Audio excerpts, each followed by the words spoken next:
kapuso, hindi natin palalampasin ang Divisoria kung saan may mga humahabol pa rin sa pamimili ng pamasko. Ngayon lang daw kasi nila natanggap ang kanilang bonus. Nandun live si Bernadette Reyes. Bernadette.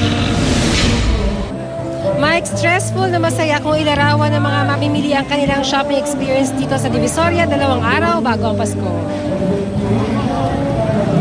Hindi na siguro mawawala sa mga Pilipino ang taong-taong Christmas rush. Kung kailan malapit na ang Pasko, saka nagkukumahog mamili ng mga panregalo at mga bagong gamit tulad ni Lian Lopez. Ngayon lang daw kasi niya nakuha ang pinakaaasam na Christmas bonus. Ngayon lang kami nagkapera. Kaya ngayon kami namili. Ay, hindi mo ba medyo mas mahal na ngayon? Oo nga, mas mataas na presyo. Hindi na nga kami nakatawad. Ang iba naman, ngayon lang daw nagkaroon ng oras. Kung ngayon lang po kasi ako nagkaroon ng time, kaya yun po, ngayon lang ulit nakabili. Pero siksikan man at mainit, hindi pa aawat sa pamimili ang mga kababayan natin. Maaraw siya, makikita mo talaga yung magandang klase, gano'n. Ang presyo ng mga damit, sapatos at iba pang mga panregalo, wala naman ipinagbago ang presyo kahit 2 araw na lang, Pasko na. Saan man ibaling ang tingin, larawan ng saya at sigla ang makikita. Ang nasunog na Divisoria Mall sarado na, pero ang paligid nito napuno ng mga nagtitinda ng karne, gulay at isda. Pero matamlay raw ang benta nila ngayon.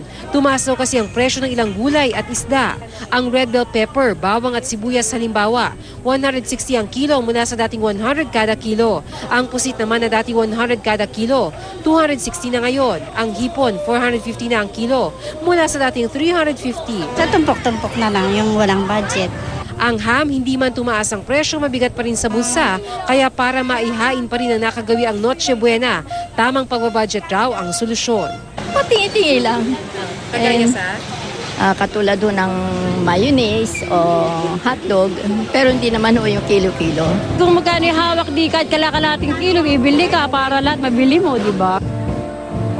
Mike, sa mga gustong humabol, 24 oras ng bukas yung mga tindahan dito sa may bangketa. Pero yung mga mall sa palibot dito sa may Divisoria, extended operating hours lamang ngayong gabi. Mike?